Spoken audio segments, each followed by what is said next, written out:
El Chalamán no era cualquier operador. Primo y mano derecha de Nemesio Oseguera Cervantes, el Mencho. Su captura significó mucho más que un operativo. Fue un ataque directo al corazón del cártel Jalisco Nueva Generación, una de las organizaciones criminales más temidas de México, bajo el mando de Omar García Harfuch, titular de la Secretaría de Seguridad y Protección Ciudadana. Fuerzas federales irrumpieron en un lujoso rancho en Villa de Álvarez, Colima. A simple vista parecía una hacienda más, con jardines cuidados y muros altos, pero en realidad funcionaba como un centro neurálgico de operaciones. Ahí se movía dinero, se planificaban rutas y se articulaban operaciones logísticas del cártel. La madrugada estaba cubierta por un silencio espeso, interrumpido solo por el rugido de motores avanzando sin distintivos. Un convoy de vehículos blindados se desplazaba con precisión quirúrgica, como un depredador en acecho. Al frente, Harfuch dirigía un operativo que no era improvisado. Tras meses de planeación, inteligencia y vigilancia encubierta, todo estaba listo para asestar un golpe histórico. La información clave había llegado poco a poco: depósitos bancarios sospechosos, llamadas interceptadas, nombres repetidos en los informes del Centro Nacional de Inteligencia. Todas las piezas apuntaban hacia José Luis Sánchez Valencia, alias El Chalamán. No era un simple sicario, sino un estratega, familiar directo del líder máximo y pieza clave en las finanzas y logística del CJNG. El rancho no solo era un símbolo de poder y lujo, era también un fortín, un punto de enlace para dinero, droga y armas, una fortaleza diseñada para ser inexpugnable. Pero nada de eso detuvo el cerco de las autoridades. Durante semanas, equipos de la Marina, Guardia Nacional, la Fiscalía General de la República y el CNI tendieron una red invisible alrededor de la propiedad. Drones con visión térmica sobrevolaban los cielos nocturnos de Colima detectando figuras que entraban y salían. Cámaras ocultas en autos civiles registraban movimientos. Un coche sin placas que llegaba de madrugada. Un hombre encapuchado que se desplazaba con prisa. Reuniones breves en bodegas cercanas. Cada detalle alimentaba la certeza de que algo grande se escondía tras esos muros. Y cuando el reloj marcó las 3 de la mañana, la operación comenzó. Lo que estaba a punto de descubrirse dentro de esa hacienda no era solo un escondite, sino un vistazo al infierno que el CJNG había construido en el corazón de México. Cada dato era una pieza de un rompecabezas que Harfuch y su equipo ensamblaban con precisión quirúrgica. Sabían que un solo error podía desencadenar una tragedia. El Chalamán no era un operador descuidado. Se movía con la discreción de un fantasma, sin escoltas visibles, sin ostentación, confiando en que el anonimato era su mejor escudo. A las 4:30 de la madrugada, el cerco comenzó a cerrarse. Unidades tácticas bloquearon las carreteras que conectan Villa de Álvarez con Comala, Cuauhtémoc y Manzanillo, cerrando cualquier vía de escape. En un centro de mando móvil, instalado en un punto discreto a varios kilómetros del rancho, Harfuch repasaba los últimos reportes. En las pantallas brillaban mapas con rutas de vigilancia, puntos de control y áreas de riesgo. La instrucción fue clara: no abrir fuego, salvo que fuera absolutamente necesario. La misión no se limitaba a capturar al Chalamán. El objetivo era desmantelar toda su red y enviar un mensaje directo al CJNG. Los reportes de inteligencia señalaban que el rancho no era solo un escondite. Funcionaba como almacén de droga, arsenal de armas y, según rumores inquietantes, escondía secretos mucho más oscuros. Cuando los primeros rayos del amanecer se filtraron entre las nubes, el convoy llegó al perímetro de la propiedad. Las rejas, altas y reforzadas con sistemas electrónicos, fueron neutralizadas en cuestión de minutos por un equipo especializado, mientras otro aseguraba el entorno con movimientos calculados. Lo extraño fue la falta de resistencia inicial. El silencio, denso y opresivo, daba la sensación de que el lugar estuviera aguardando ser descubierto. A las 6:30 de la mañana, las fuerzas federales irrumpieron en el rancho. Lo que hallaron dentro no fue únicamente un golpe al CJNG, sino una visión aterradora de su crueldad. En el patio trasero, bajo una lona improvisada que apenas contenía el hedor metálico de la sangre, los agentes encontraron una fosa clandestina. No era un hoyo improvisado, era un cementerio oculto, un testimonio macabro de la barbarie con la que operaba la organización. Al menos 5 cuerpos aparecían amontonados, todos con señales evidentes de tortura, cortes meticulosos, quemaduras y huesos fracturados. Los peritos forenses identificaron tatuajes vinculados al cártel de Sinaloa, específicamente a la facción de los Chapitos, herederos de Joaquín El Chapo Guzmán. La escena no era solo un hallazgo macabro, sino un mensaje directo. El CJTNG había convertido esos cadáveres en trofeos de guerra, pruebas diseñadas para aterrorizar a sus rivales en la disputa territorial por Colima. Incluso los agentes más experimentados sintieron un escalofrío. No estaban frente a simples asesinatos, sino frente a una declaración de dominio en una guerra despiadada. Pero la fosa era apenas el inicio. En una bodega adyacente, protegida con candados reforzados y cámaras internas, se descubrió un verdadero supermercado del narcotráfico. Cajas apiladas contenían decenas de kilos de metanfetamina cristalina, cada paquete marcado con las siglas del cártel, listo para cruzar fronteras. Lo más alarmante fue el hallazgo de más de 50 kilos de fentanilo, en polvo y en miles de pastillas prensadas, una cantidad suficiente para provocar una ola de muertes por sobredosis en ciudades enteras de Estados Unidos. El inventario no terminaba ahí. En un cuarto blindado, oculto tras una pared falsa, apareció un arsenal digno de una fuerza militar. Fusiles calibre 50, capaces de perforar vehículos blindados, descansaban junto a lanzagranadas, granadas de fragmentación y cajas repletas de municiones. Chalecos tácticos, algunos manchados de sangre seca, dejaban claro que habían sido usados recientemente en combate. No se trataba del escondite de una célula menor, sino de la fortaleza de un ejército privado preparado para sostener una guerra abierta contra quien se atreviera a desafiarlo. Mientras los agentes aseguraban la propiedad, otro frente de la operación se cerraba. A las 6:41 minutos de la mañana, en la avenida Benito Juárez, una camioneta gris sin placas fue interceptada por 4 unidades encubiertas. Dentro, un hombre de perfil bajo, con gorra oscura y gesto sereno, levantó las manos sin decir palabra. Era José Luis Sánchez Valencia, el Chalamán. No opuso resistencia, como si supiera que su destino estaba sellado. En el vehículo llevaba una mochila negra con 60,000 pesos y $2,000 en efectivo, un pasaporte colombiano falso con su fotografía, una memoria USB envuelta en cinta industrial y un boleto de avión rumbo a Bogotá programado para despegar a las 8:15 de esa mañana. Estaba a punto de desaparecer, pero el cerco de Harfuch se cerró a tiempo. Este operativo no fue un golpe al azar. El Chalamán no era un miembro más del CJNG. Era primo de El Mencho y había crecido a su lado en Michoacán, compartiendo lazos de sangre y lealtad sellada por años de pactos. Pero su verdadero valor no estaba en la familia, sino en su intelecto. Tanto agencias mexicanas como estadounidenses lo tenían identificado como el principal lavador de dinero del cártel en la Franja del Pacífico.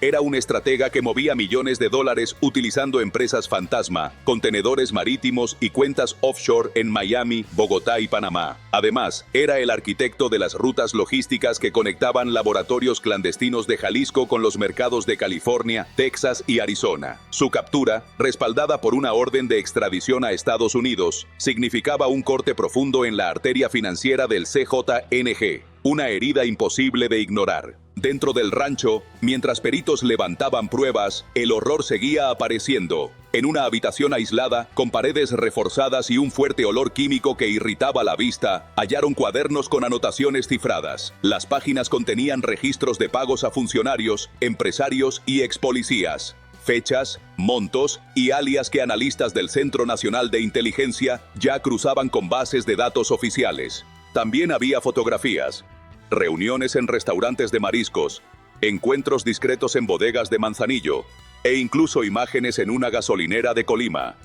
En una de ellas, escondida en una subcarpeta de la memoria USB incautada, aparecía el Chalamán abrazando a un hombre frente a una bodega portuaria. Según los reportes, se trataba de un operador financiero buscado por la DEA en Florida, vinculado al lavado de dinero del CJNG. Aquella foto no solo confirmaba la red internacional del cartel, también sugería que el Chalamán preparaba su fuga desde mucho antes de ser detectado. Todo había comenzado con un detalle mínimo: un depósito de $18,000 en una cuenta recién abierta, registrada bajo el nombre de una pequeña cafetería en Villa de Álvarez. Ese dato, insignificante a primera vista, fue la hebra que destapó la red entera. El nombre del beneficiario en la cuenta tenía una letra alterada, un detalle mínimo que levantó sospechas. Al rastrear la dirección IP, los analistas llegaron a un punto conocido, un lugar vinculado a operaciones de alto nivel. Desde ese momento la vigilancia se volvió implacable. Durante 5 días, drones con visión térmica y agentes encubiertos siguieron cada paso del objetivo. Lo observaron en un restaurante de mariscos, pidiendo una cerveza y hablando en voz baja. Lo vieron entrar a una papelería a comprar sobres que nunca usaría. Lo siguieron hasta una bodega en las afueras, donde se reunió con un hombre que llegó en una camioneta blindada. Cada encuentro quedó registrado, cada movimiento trazado en mapas digitales. El operativo no solo buscaba atraparlo, sino desmantelar toda la red que lo protegía, desde los halcones que vigilaban esquinas hasta los empresarios que lavaban su dinero a través de negocios aparentemente legítimos. El rancho de Villa de Álvarez, epicentro de la operación, no era una simple propiedad de lujo. Su cercanía al puerto de Manzanillo lo convertía en un punto estratégico para el tráfico internacional de drogas y armas. Desde ahí, contenedores cargados con metanfetamina y fentanilo salían rumbo a California y Texas, alimentando un mercado de miles de millones de dólares. El lugar no solo funcionaba como centro logístico, era también un símbolo de la impunidad con la que el Chalamán se movía. Durante años, había transitado entre la sociedad de Colima sin levantar sospechas, no necesitaba escoltas visibles ni ostentación. Su verdadero poder residía en los silencios que imponía, en las negociaciones en la sombra y en los sobornos que le aseguraban protección. Pero alguien cometió un error. Una filtración interna del propio cártel reveló su ubicación y lo puso en la mira. La reacción del CJNG fue inmediata. A las 7:25 de la mañana, apenas 42 minutos después de su captura, comenzó a circular en grupos cerrados de mensajería una fotografía borrosa. El Chalamán esposado, rodeado de 4 agentes tácticos, siendo subido a una camioneta sin logotipos. Los mensajes en los canales encriptados eran breves y contundentes. Código rojo. Colima. Confirmado. Silencio total. La respuesta se propagó como pólvora. En Tecomán, un vehículo apareció abandonado frente a un comercio con una manta en letras rojas que advertía represalias. En Michoacán, se reportaron movimientos inusuales en caminos rurales, con camionetas cargadas de hombres armados. En Manzanillo, una casa de seguridad fue vaciada en menos de una hora. Muebles y documentos ardieron en llamas para no dejar evidencia. El cártel no actuaba con impulsividad, se replegaba, analizaba y planeaba la contraofensiva. La captura de El Chalamán era un golpe severo, pero también el inicio de una nueva fase en la guerra. El hallazgo de la fosa clandestina añadió un nivel más de tensión al operativo. Los cuerpos encontrados no eran víctimas al azar. Los tatuajes que portaban, emblemas ligados al cártel de Sinaloa, apuntaban a una disputa territorial que desde hace años desangra a Colima. Los Chapitos, herederos del imperio del Chapo, han peleado con ferocidad por las rutas del Pacífico, un corredor vital para el tráfico de drogas hacia Estados Unidos. Pero el CJNG, fiel a su brutalidad característica, no estaba dispuesto a ceder. La fosa no era solo un cementerio, era un desafío, un mensaje de supremacía que proclamaba: Colima pertenece al CJNG. Los cuerpos presentaban huellas de tortura prolongada, dedos rotos, quemaduras con ácido, cortes precisos que sugerían interrogatorios antes de la ejecución. No era violencia desmedida, era un acto calculado de terror, diseñado para infundir miedo en sus rivales. Mientras tanto, en una sala blindada de la Fiscalía General de la República en Colima, comenzó el procedimiento legal contra José Luis Sánchez Valencia. A las 10:46 de la mañana, el Chalamán fue notificado de una orden de detención provisional con fines de extradición. La Corte del Distrito Sur de California lo acusaba de tráfico internacional de drogas, conspiración, lavado de dinero y coordinación logística con redes criminales transnacionales. Las pruebas acumuladas en 18 meses de investigación conjunta entre la DEA, el Departamento de Justicia de Estados Unidos y la Unidad de Inteligencia Financiera de México lo perfilaban como un arquitecto invisible, un hombre que movía toneladas de droga sin dejar huellas, diseñaba rutas, asignaba funciones, ajustaba tiempos, utilizaba empresas fachada, contenedores marítimos y hasta aeronaves no tripuladas para garantizar la entrega de cada cargamento. El impacto del operativo iba más allá de la captura de un solo hombre. El rancho de Villa de Álvarez era un reflejo del poder del CJNG. Drogas, dinero y armas en un mismo punto. Los 50 kilos de fentanilo incautados eran, por sí solos, una amenaza global. Una sustancia capaz de provocar una ola de muertes por sobredosis en ciudades como Los Ángeles o Chicago. A su lado, la cocaína y la metanfetamina, empaquetadas con precisión quirúrgica, representaban el combustible de un mercado internacional de miles de millones de dólares.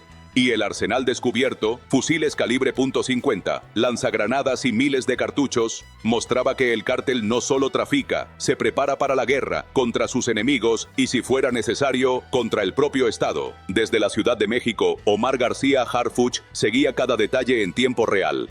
No dio entrevistas, no buscó reflectores. Su única instrucción fue simple y contundente: que la gente sepa que el Estado está presente, que este operativo no es un golpe aislado, sino una advertencia. A las 12:08 del mediodía, la Secretaría de Seguridad y Protección Ciudadana lanzó un comunicado escueto: el Estado mexicano ha cumplido, el crimen no tendrá refugio. Pero tras esas palabras formales había un mensaje más profundo. La captura de El Chalamán y el cateo del rancho no solo desmantelaban una célula, abrían una grieta peligrosa en la estructura del CJNG. Una fractura que podía desencadenar una reacción en cadena. En Colima, sin embargo, no hubo celebraciones. El miedo se sentía en el aire como un gas invisible que penetraba en cada hogar. Los habitantes sabían bien que el CJNG no responde con silencio, responde con sangre. Y la caída de un operador de este calibre, primo de El Mencho y cerebro financiero del cártel, no pasaría inadvertida. Días después, los analistas del Centro Nacional de Inteligencia comenzaron a registrar señales inquietantes.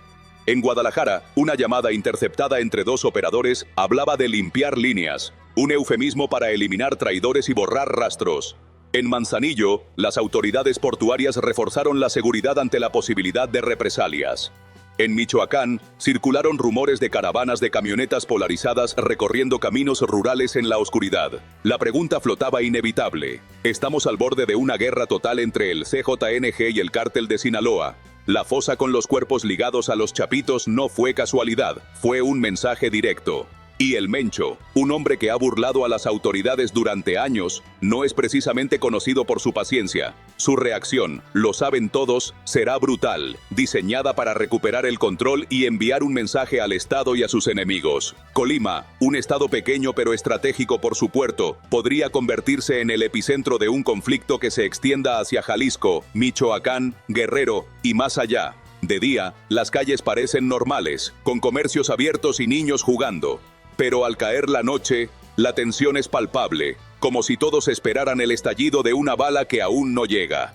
Y hay un ángulo que enciende aún más alarmas. El Chalamán no operaba solo. Su red de protección estaba hecha de sobornos y favores. Empresarios, funcionarios locales e incluso expolicías y políticos de bajo perfil aparecían mencionados en las libretas y memorias USB incautadas. Ahora, cada nombre que emerge de esos documentos, analizados bajo luz forense, se convierte en una bomba de tiempo que podría sacudir estructuras mucho más arriba de lo esperado.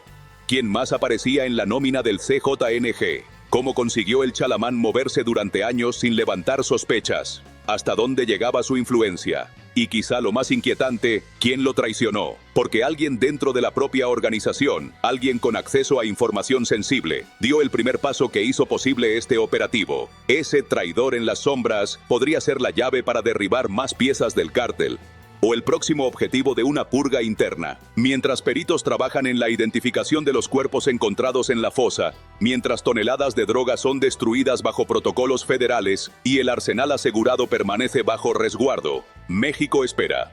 Las calles de Colima, las carreteras de Jalisco y los puertos de Manzanillo se encuentran bajo alerta máxima. Porque el cateo del rancho de El Chalamán no fue un simple decomiso. Fue un desafío abierto al propio Mencho, un hombre que jamás ha tolerado la deslealtad ni la derrota. En este juego de sombras, donde crimen y poder se entrelazan, cada victoria del Estado llega con un precio. Los analistas de inteligencia ya contemplan 3 escenarios posibles. Una guerra interna en el CJNG por el control de las rutas. Un intento desesperado por rescatar a El Chalamán antes de su extradición a Estados Unidos. Represalias directas contra instituciones, agentes o incluso civiles inocentes. En la Secretaría de Seguridad, Harfuch y su equipo trabajan sin descanso. Drones vigilan día y noche. Los retenes en carreteras se han multiplicado y expedientes olvidados durante años han sido reactivados. Pero el mensaje que envían no es solo para los criminales, es para los ciudadanos que cada día viven bajo la sombra del narco. Este operativo, con su fosa clandestina, sus cargamentos de droga y su arsenal de guerra, deja claro que el enemigo no habita únicamente en la sierra o en los laboratorios clandestinos.